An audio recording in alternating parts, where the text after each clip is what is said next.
Hello. My name is Raphie Wagner, and I am your podcast strategist. Are we having an amazing time in this summit or what? Blaze Virtual Summit is just epic. I am so glad that you're here with me today and that we are going to be diving into my presentation called You Must Be Heard. This presentation is going to be a little bit about community, a little bit about the news cycle, and a little bit about stories. And so before jumping into all that, and of course, podcasting, but before jumping into all that, I just want to share a little bit more about me. Again, I am a podcast strategist. I come to you with experience with working in 2 podcast agencies, plus a podcast production and hosting company. So I have extensive experience working with clients, and to date, it's probably over 1,000 shows, 1,000 podcasts. So I have experience with everything from planning to launch to production, post-production, and everything in between. So I just want to share that with you before we get started so you understand where I am coming from and where my expertise is coming from. 2 little side notes, though, some fun stuff. I am a bird mom. I have 6 parrots. Yes, you heard that right, 6 parrots. And I am an occupational therapist by education. So occupational therapist turned into podcast strategist. I learned very early on in the pandemic that healthcare wasn't for me. I had already been starting to plan my exit, if you'd like to call it that. But during the pandemic, I realized that, yes, I wanted to help people. I wanted to help people that needed occupational therapy services and healing, but it wasn't in my heart enough to put myself at risk over and over and over again. And that might sound a little off-putting for some, but at that point, I had been working in the field for 21 years. And there were a lot of other things, but that kind of just pushed me to make that decision. So that led me to here, that led me to today, that led me to all the experience I've been able to gather and put in my back pocket as far as podcasting, podcast strategy, and also building community. And so all of that, we're going to dive in. So the importance of being heard. You must be heard. Let's talk about that a little. The power of being heard and thinking and being thought of as like the expertise in your area, and really getting your audience to know, like, and trust. I'm sure we've all heard of that.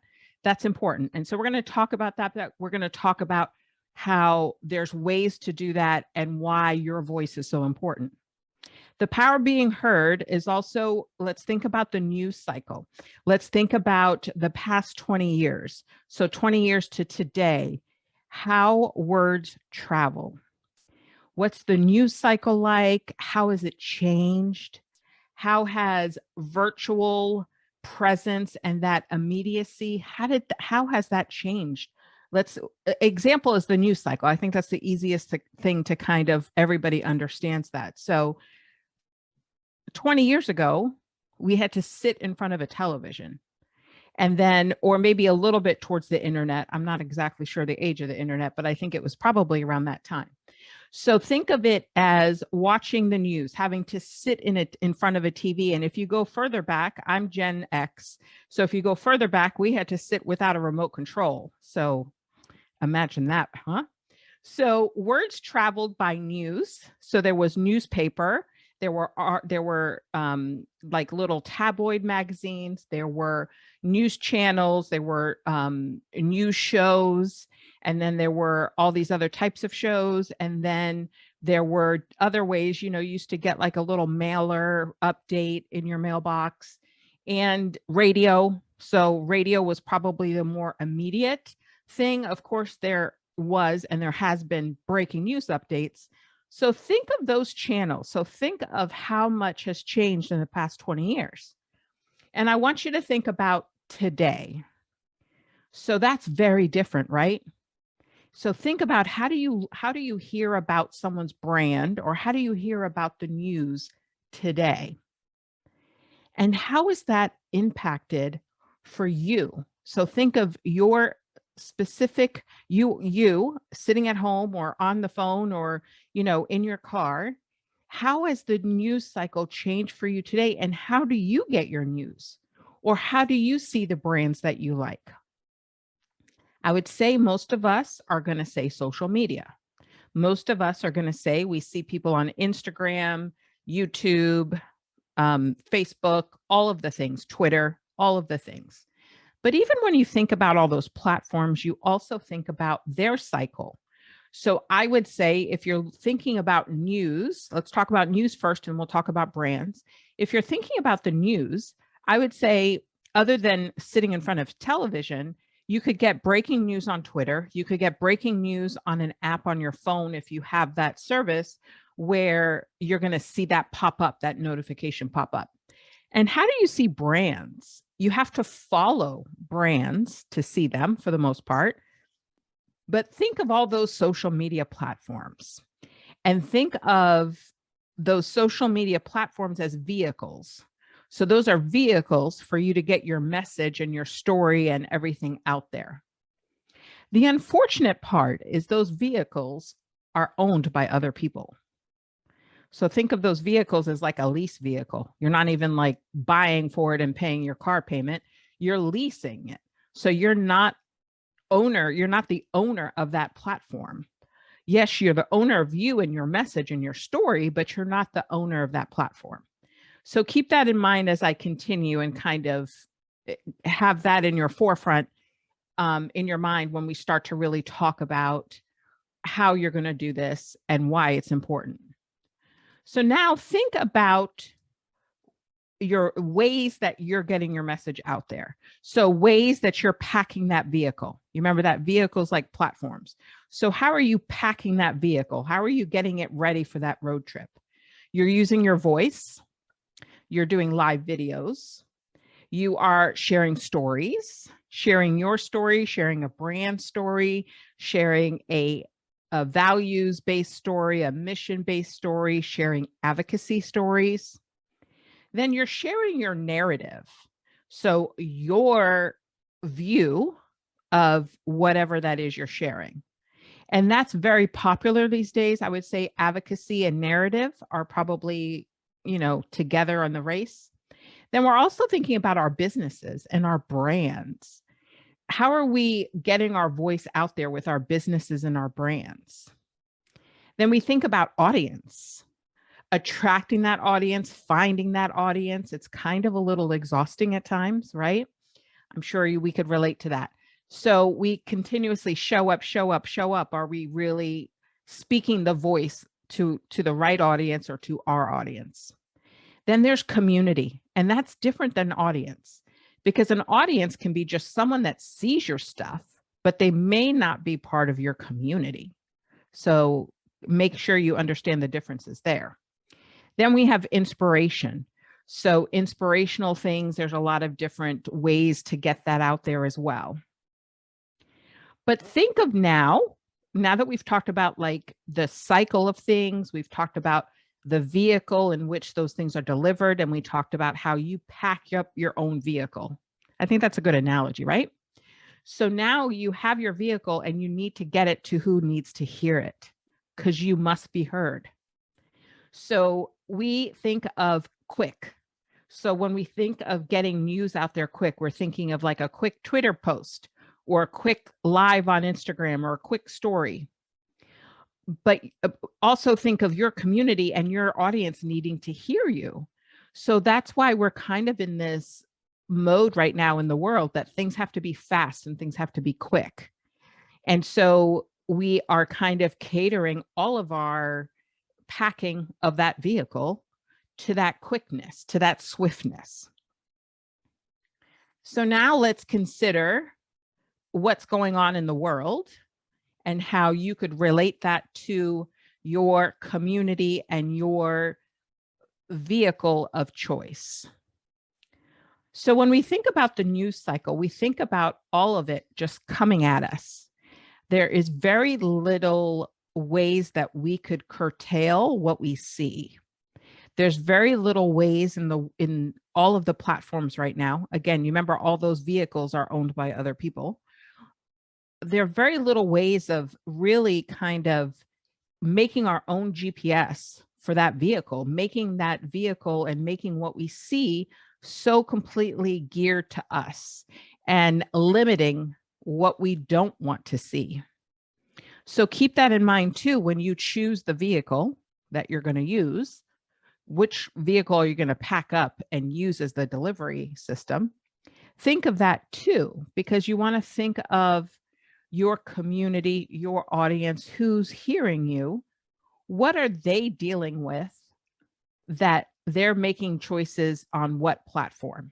So it's an amazing way to kind of do market research to kind of see for your business, your community, your brand, what do your people like as far as delivery? Are they looking for that immediacy? Are they looking for narrative? Are they looking for advocacy type of things? You got an idea here where you can start to figure out what they're looking for. So how being heard has changed in communication. The internet is so loud and so messy, right? Like we are bombarded with things. But one thing that the internet, I think, does good and can do better is the grassroots things, the advocacy, the grassroots.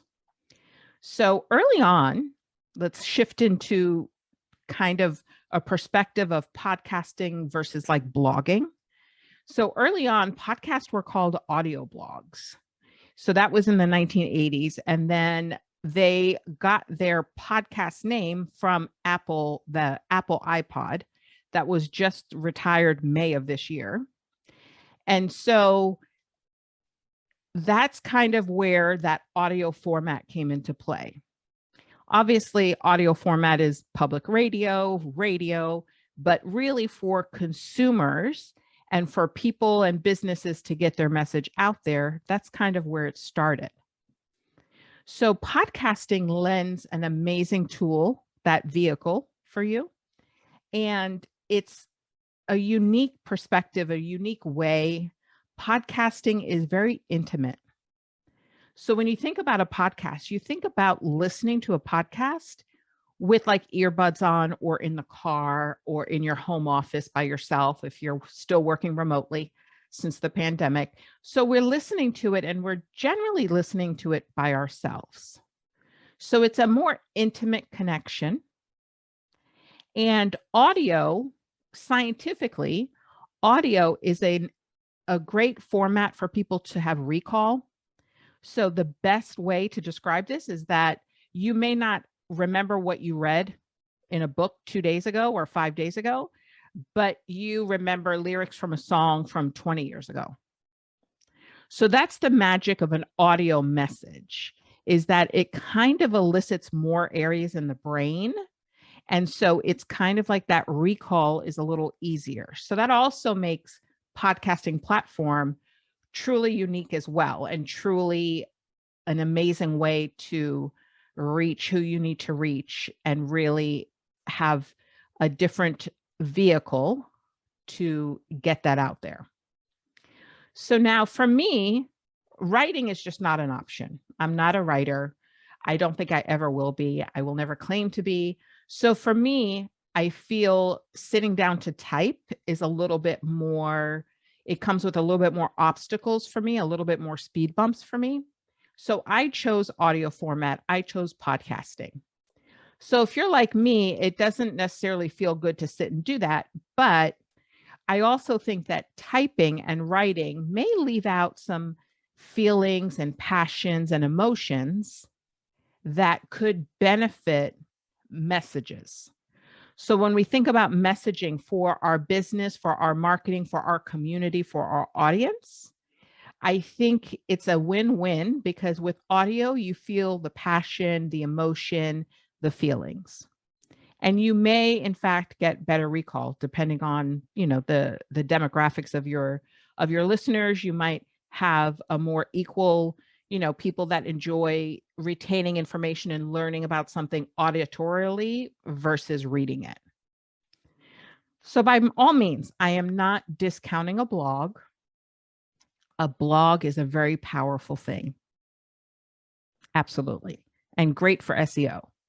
So we know SEO is kind of like that, a stoplight, or no, not a stoplight, more like if you're in a chase.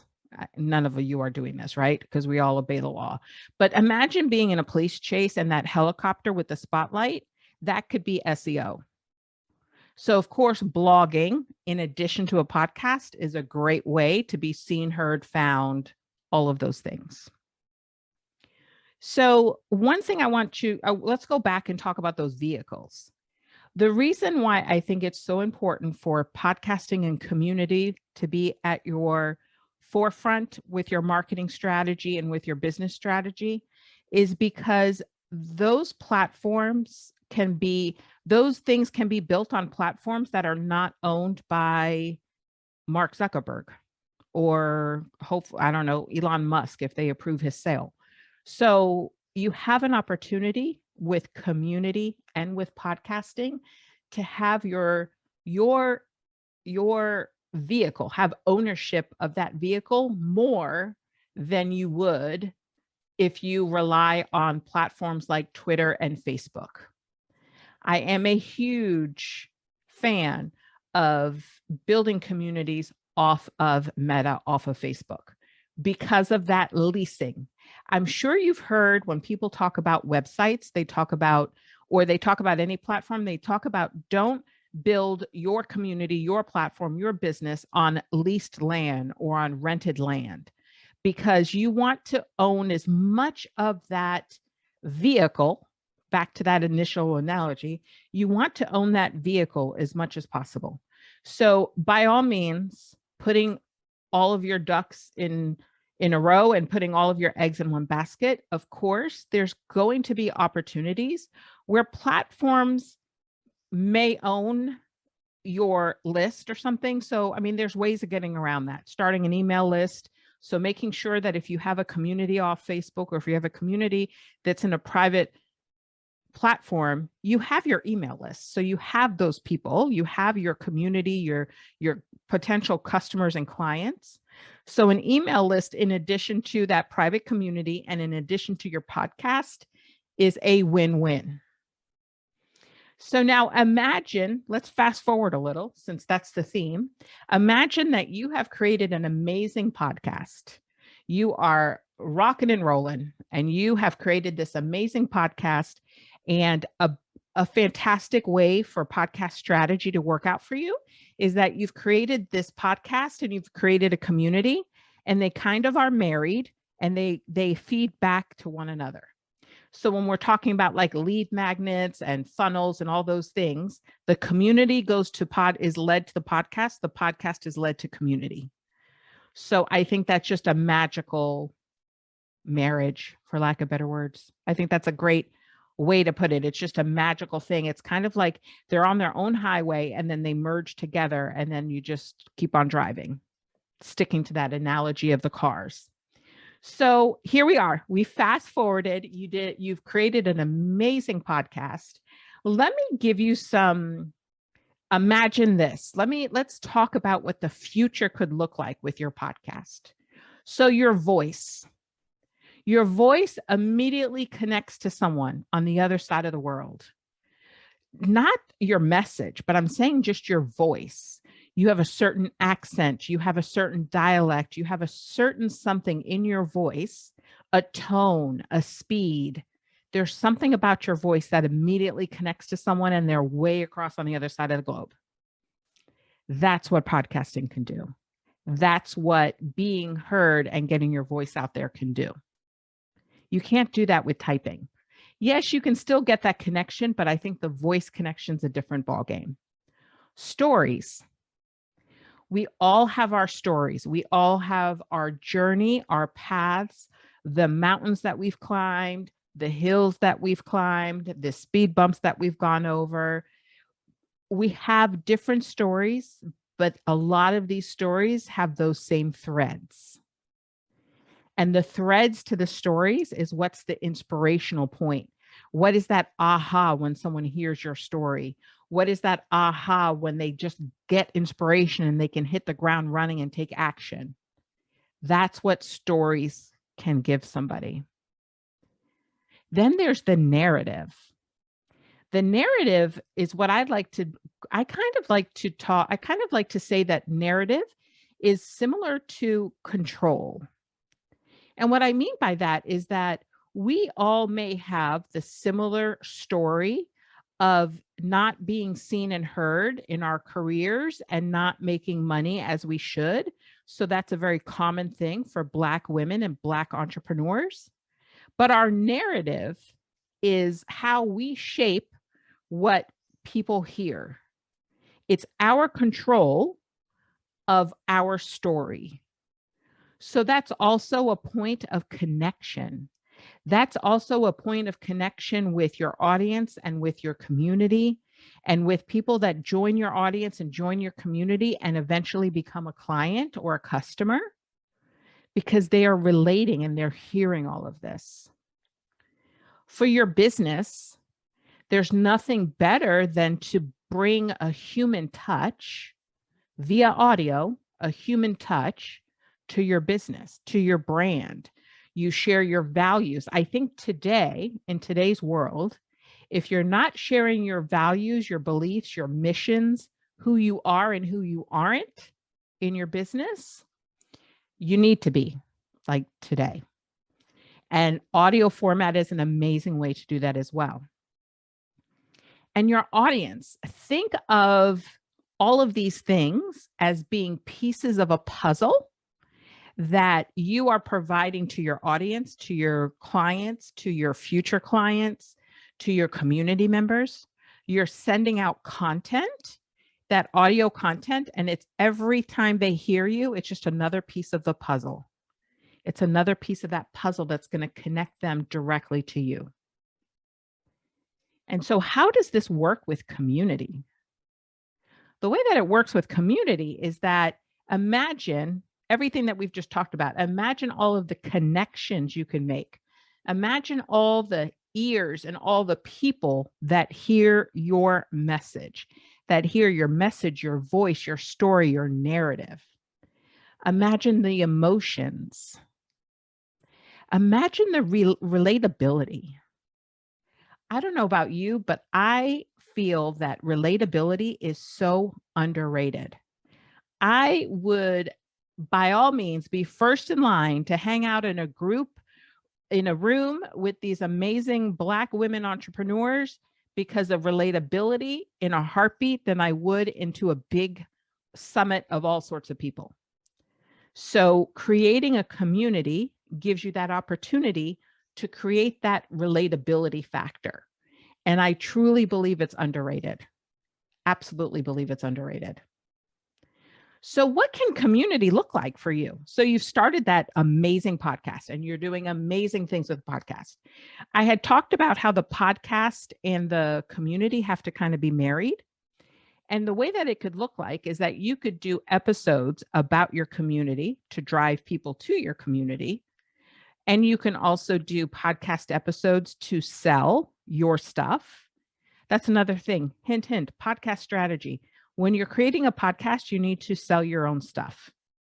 Don't worry about sponsorship. Don't worry about click per episode. Sell your own stuff. Okay? We need to make that money. And that's the way to make the money is sell your own stuff. Number 2 would be selling affiliates. So making episodes and doing things like that, but sell your own stuff. Let's go back. The other thing that a community could look like, this could give you opportunity for social media posts. It gives you opportunity for, being on other podcasts, being in other communities. That's a great way to kind of share your knowledge in other communities with like-minded, related people.